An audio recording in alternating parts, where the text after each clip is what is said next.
right, now we are in our territory. We have the SEC up, the one everyone wants to know about. Rod, where are we sitting? Who is coming out of the East and who is coming out of the West? All right, so out of the East, it's pretty obvious. I think Georgia's going to win the East, but I don't have them going undefeated. I have them going 11-1, and I'll talk about that one later.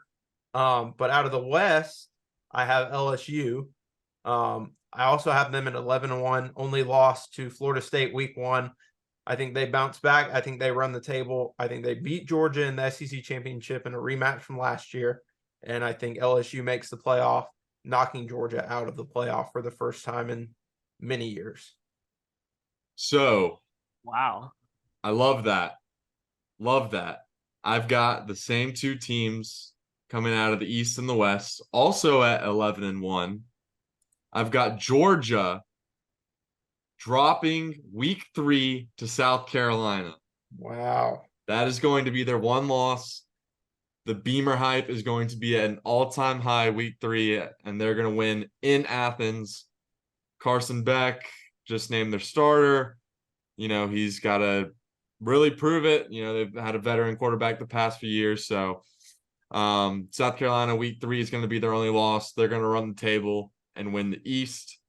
They're going to play LSU in the SEC championship. LSU also 11-1, but I've got LSU dropping week 5 to Ole Miss at Vaught Hemingway Stadium in Oxford, Mississippi, and then running the table the rest of the year, including beating Alabama in Bryant-Denny for 2 years in a row over Nick Saban and the Tide. But I've got Georgia winning the SEC championship and making it back to the playoff yet again. Okay. I like that you bring up Ole Miss upsetting LSU because I have them upsetting Georgia. I think it's week 10, week 11, near the end of the year. But I think that's a massive trap game. If Ole Miss goes in there and they're riding high and they're, even if they're second or third in the West, I think that game is prime time for an upset over Georgia.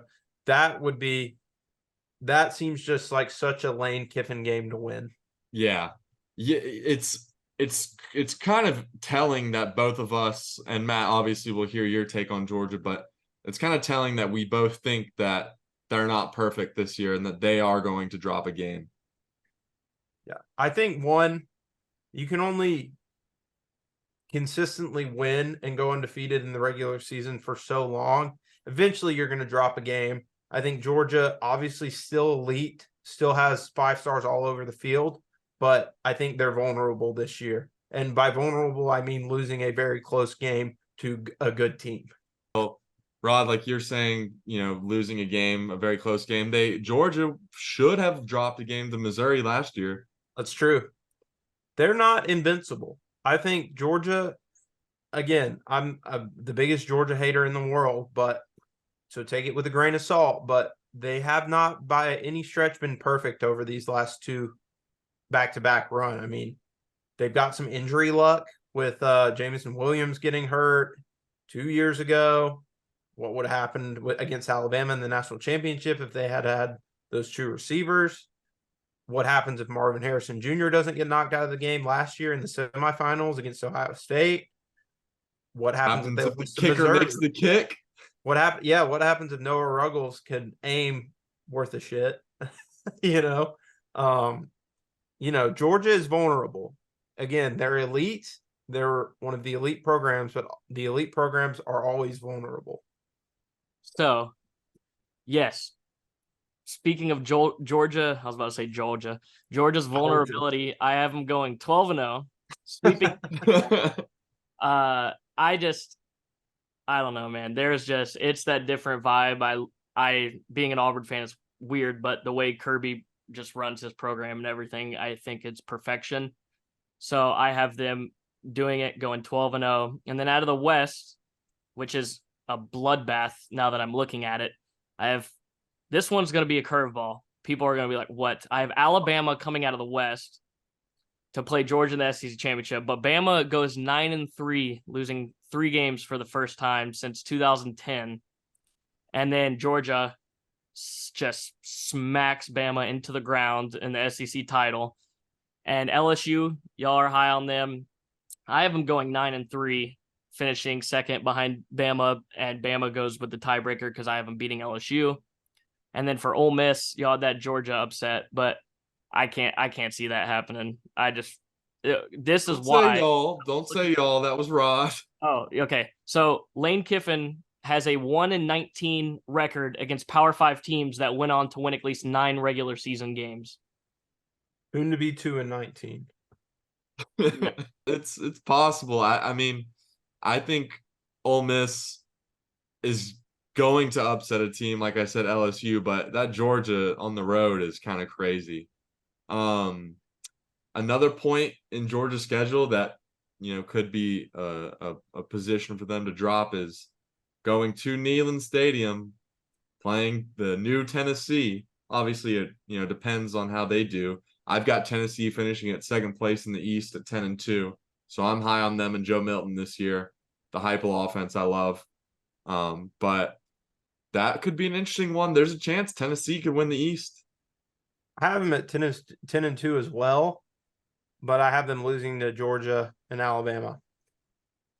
I got them. I got them at 9-3 at second in the East, losing to Georgia, Bama, and Kentucky. Kentucky's an interesting one there. You think that they're going to be good right enough to beat after them? they play Texas A&M and then Bama, and then you got Kentucky right after that, leaving Tuscaloosa to go to Kroger Field. That's just things can pile up. You never know. I think A&M is the A&M game. Is that in Knoxville? It's in College Station. No, it's in Knoxville. Okay, wow, that's actually a sneaky good matchup. I don't think A&M's ever played in Knoxville, if I can recall, and that's one that A&M. I think they're going to be a surprise team too. I think they go 9-3 as well. I could totally see them pulling a win out of Knoxville. Here we go. So they've only played 4 times, and they played in Knoxville in 2020. Oh, was that COVID? Yeah. Okay, so totally forgettable game. Yeah. Yeah, so second time ever, actually with a crowd. It's going to be very interesting. Yeah, I've got, I'm high on the West this year. I've got A&M finishing in 5th place, but I've still got them at 8-4. Important to mention Alabama. I've got them at 2nd place at 9-3. I think everyone in here has got Texas beating Alabama week 2. Yep. I've also got Texas A&M beating Alabama week 6, and then LSU beating Alabama, like I mentioned before. But still, 9-3 is a great year for them. They'll be in the top 10 at the end of the season. I just don't think they're quite good enough to be a playoff team this year or to win the West.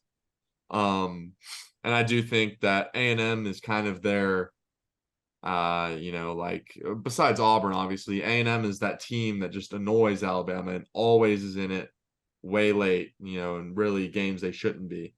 You saw it with Zach Calzada beating them a couple of years ago. Obviously, Johnny Manziel teams beat Alabama. So I think A&M is poised for a solid year. I think if you asked anyone in College Station if you would take 8-4 right now and your offense looked competent, they would take it absolutely immediately. Yeah, so I got them going 8-4 as well, but they're finishing 3rd in the West because one of their losses is Miami. Like I talked about, Miami gets that springboard game and then everything collapses. But yeah, I got A&M beating Bama at home as well. For the 3 losses for Bama, I got Texas, both the Texas schools, and then they travel to Jordan-Hare. A little bit of a gut feeling here, but I mean, I can see it this year. It's just if you can stop Bama's run game, you have a real shot. Yeah, so we might as well just jump straight into the homer takes. I do not have Auburn beating Alabama as much as I truly believe they probably will, because I'm extremely biased. But for the sake of the integrity of my predictions, I do not have them winning that game. But I do have Auburn at 8-4. I admittedly definitely had to backtrack in my predictions. There were a couple times I ran through the SEC and had them at 10-2 and 9-3, but I think 8-4 is a happy medium. I know y'all are a little bit higher, I think, than I am. Yeah, I have Auburn at 9-3, and I have Auburn losing the obvious games at LSU at Texas A&M, and then against Georgia. Georgia will be just a little too much for Auburn. I think Auburn gives them a game. I think Auburn's in every game that they play, makes them all competitive, but ultimately can't overcome those 2 road games and then the best team in the country. And I have them winning the Iron Bowl. I think Alabama's going to be down this year. I think, like you said, they lose 3 games, and I think that they lose in Auburn, and I think they lose by double digits in Auburn.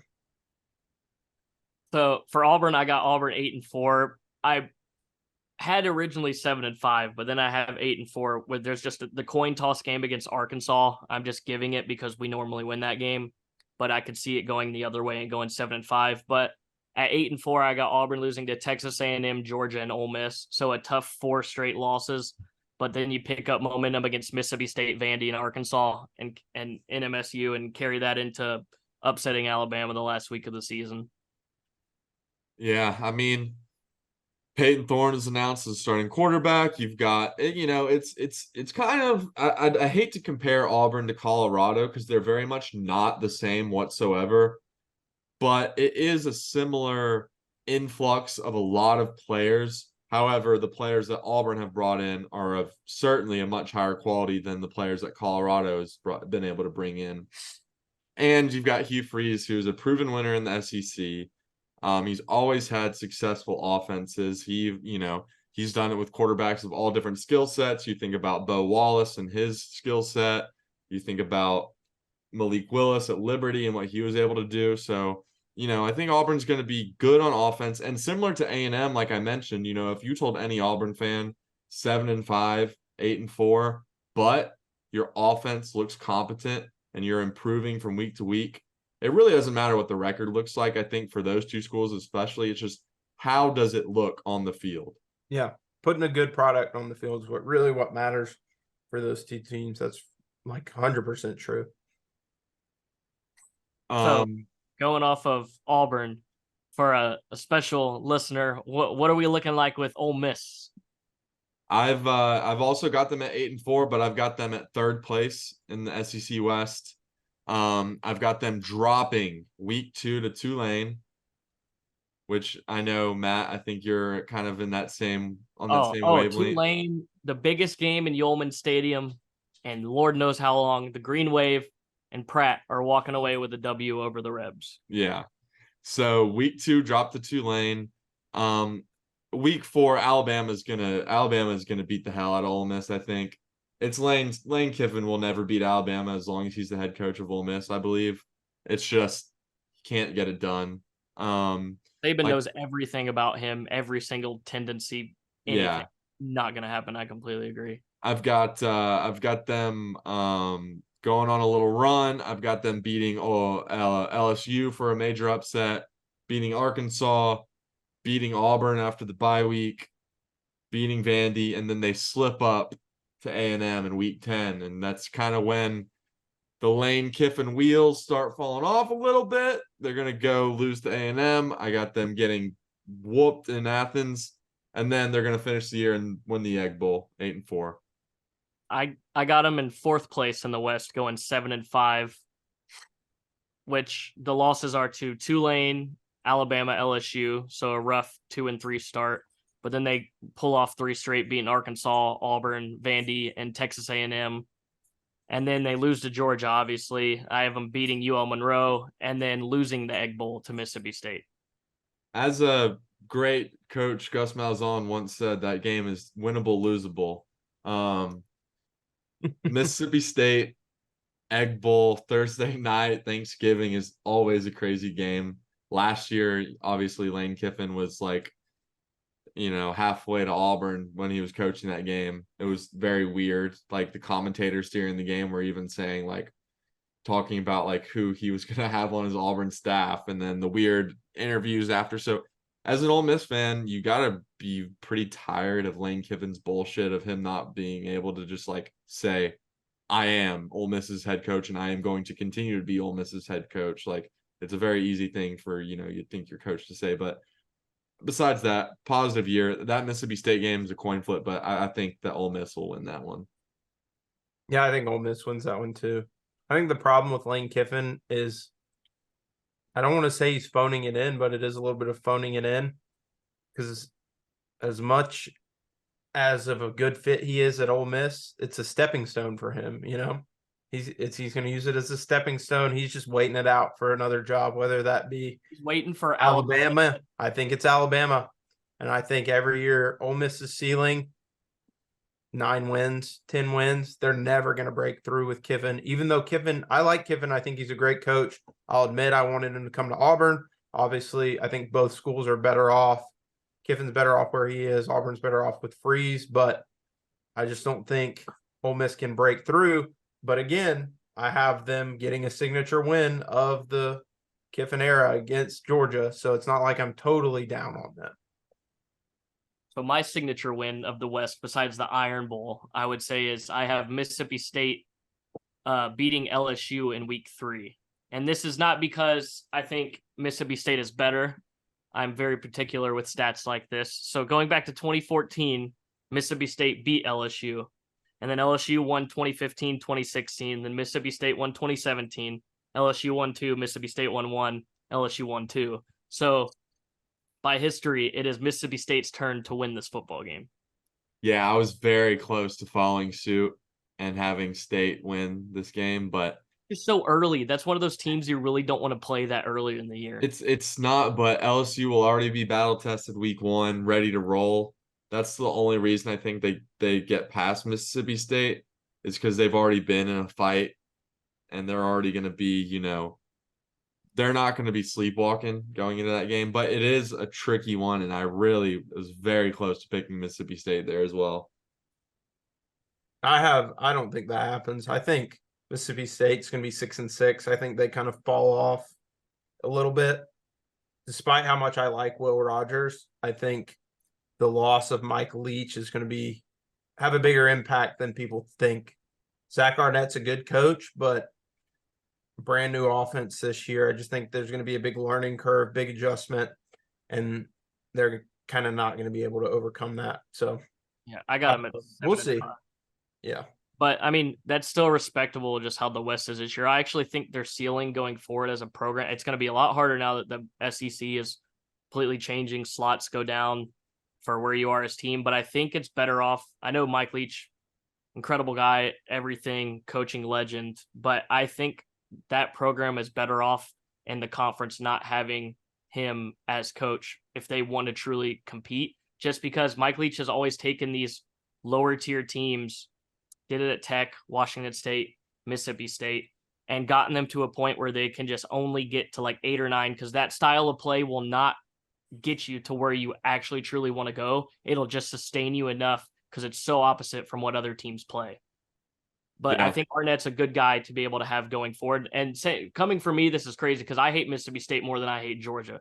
So that's just my 2 cents on that situation of Leach and Arnett.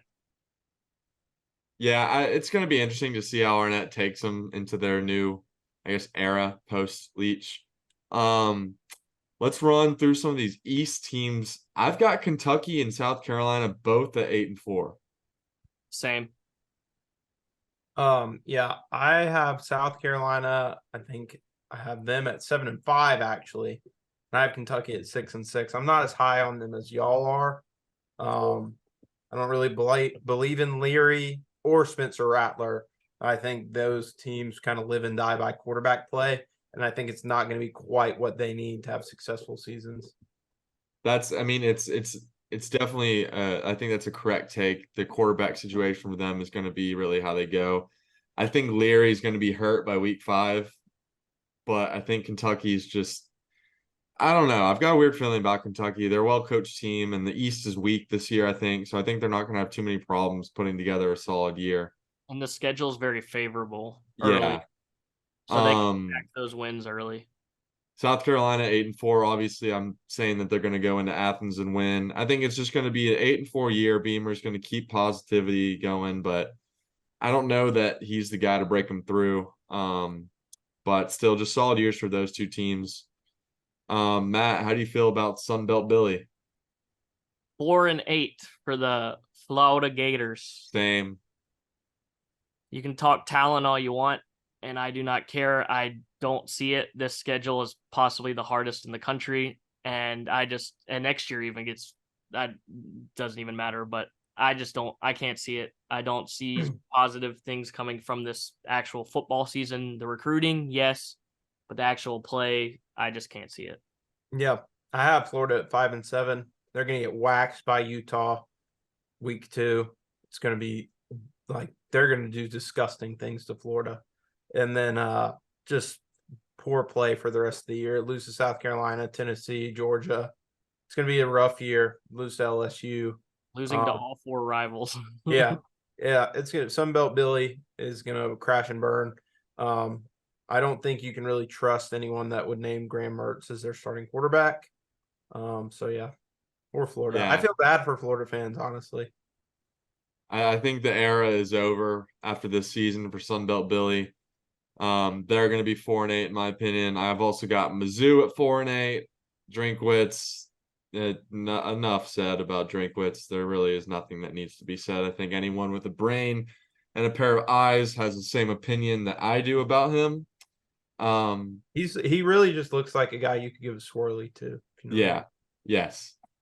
His face has definitely been on the receiving end of some swirlies. And then Vandy high school team 3-9, 0-8, 0-6. However, if Vandy gets an SEC win, I think it's going to be against Auburn in Nashville. So if it's against anybody, it'll be Missouri. If we're being real. I know. I just have that weird feeling. I got Vandy winning 1 conference game, and it's Kentucky, and I have them going 4-8, which I would say for them is respectable or just building block. That's fair. But I'm coming in here to save the day for Missouri. 6-6. Whole game. It's going to happen. They get the upset over South Carolina, and then they take down Florida in week 12 to become bowl eligible. I'm here for you, Missouri. The ceiling could be 8 wins if everything goes perfect and there's a bunch of bounce the ball plays and miracles happen. But 6-6 is going to happen. The Birmingham Bowl champs. Oh yeah, it would. It would be a Birmingham Bowl. The ceiling is the floor. All right. Heisman from the SEC. I'll start. I know where this is going. Where do you think it's going? The team that you are about as high on as FSU. No. Brock Bowers. Oh. Bro, I think he's overdue. I think he should have been a Heisman finalist last year. I don't think Stetson Bennett deserved it. I think Brock Bowers should have been there instead. I think he deserves to be there. I think he is one of the best players in college football history. And in terms of accolades and production and just his physical ability and ability as a football player, I think he deserves to be a Heisman finalist. I like that take. I really do, because Georgia's going to be good. He's one of the best returning pieces. No one can guard him. It's insane. Yep. Matt? So I don't want to say because we have something later. Yeah. So if I had to go someone else, he wears maroon and he plays under Bobby Petrino now. Connor boy. I honestly, I believe in Bobby Petrino that much. It's not even the player, it's Bobby Petrino. I just think he is that successful of a coach everywhere it's Bobby Petrino, and it's similar to like Ohio State. A&M is loaded. Just for reference, Nick's mouth has been open since I said the word Connor. What the fuck? A&M's loaded at receiver. It should be so easy to play quarterback for them. Connor Wegman is not going to sniff New York. That's not happening. I couldn't go with my first one. Yeah, I understand. That's not happening. A&M is not going to have a Heisman quarterback and probably will never have one again. Sorry, Aggies. I'm going to bring us back to reality. Quinshon Judkins, Heisman. Ole Miss. Best running back in the country, I think. He's just just watching him it's very pleasurable. I hate that he was right up the road from Auburn, and Brian Harsin is Bro, Brian Harsin passed on Air Nolan for a kid who ended up committing to UAB. yeah, Brian Harsin, fuck you, terrorist of the sport. Judkins is a beast. Ole Miss always has great running games. If they're above 8-4, maybe they go 9-3. Judkins rushes for I don't even know how many yards I could put on a limit for him, but I think Judkins could find his way to New York. I think So- he could. I think Judkins could run for 2,000 yards. I didn't want to say 2,000 yards, but That it's was my possible. thought too. As soon as you said that, you were like, Yeah. he could run for it. I said 2K in my head. Yeah, which would be insane. I mean, I mean, Kiffin likes to rotate running backs, but he's just like so much better than anyone in that backfield. Like, it's gonna be insane. so it's crazy too, because I mean, Arkansas with Rocket, I mean, you could say the same. He's just one of those players that's on a team where it's really gonna not This- really allow it to flourish. You know, something that I've noticed about all going through all these conferences is we've pointed out so many strong running backs that it really is. It kind of feels like the year of the running back a little bit to me. Yeah. There's so many. Like the draft this coming year is going to be insane. Like for running back value, and then this is opposite from college football, but the NFL free agency market for running backs is going to be just as crazy, probably the craziest it's been in a long time. So Yeah, it's going to be. It is a year of the running back almost. Yeah. I mean, like we've talked about so many. We haven't even mentioned like Jace McClellan at Alabama. We haven't mentioned Jarquez Hunter from Auburn. We didn't talk about Will Shipley at Clemson. Like, there's so many running backs. Tennessee returns both of their running backs Yeah, as well. Jabari Small. Yeah. I don't even. I mean, I don't even off the top of my head. I don't know Georgia's running backs, but I know they're great. So, Yeah. Yeah. Be a big year. All right. Well, moving on. I want to throw one thing. Give a dark horse winner for each division for the SEC. Oh, Okay. Well, all right. West, Auburn. I already said that in our SEC prediction. I think Auburn's just a crazy team. I obviously I'm biased. I say that all the time. We're all biased, but Auburn has a tendency to outperform expectations. And I think this could definitely be a year where Auburn does that. I expect big things from Auburn.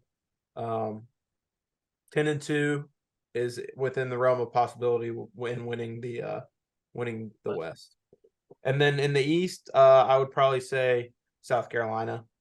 Like I said this before as well. Build on what they did last year, beat Georgia, beat Tennessee, and they're the East champions. Matt. So my dark horse is coming out. West, Texas A&M, Bobby Petrino. They win the West, and in the East, they play Missouri for an old-fashioned Big 12 SEC championship game. Drinkowitz versus Jimbo Fisher, the ultimate nightmare fuel of college football fans. Dark horse prediction. You're That- smoking a little something with that one, but I'll give it to you. I like the boldness. That makes me want to throw up. East, dark horse, same as you, Rod. South Carolina. We'll talk about it a little later, but I'm high on them this year. I might be high for thinking that, but I am high on them this year. And then out of the West, dark horse, I don't count Ole Miss as a dark horse because I think they have a chance, you know, if they roll together some of these games. I'm gonna say the Auburn Tigers, 10-2, 11-1. Fuck it. Same as you, Rod. Win the West. Let's see it.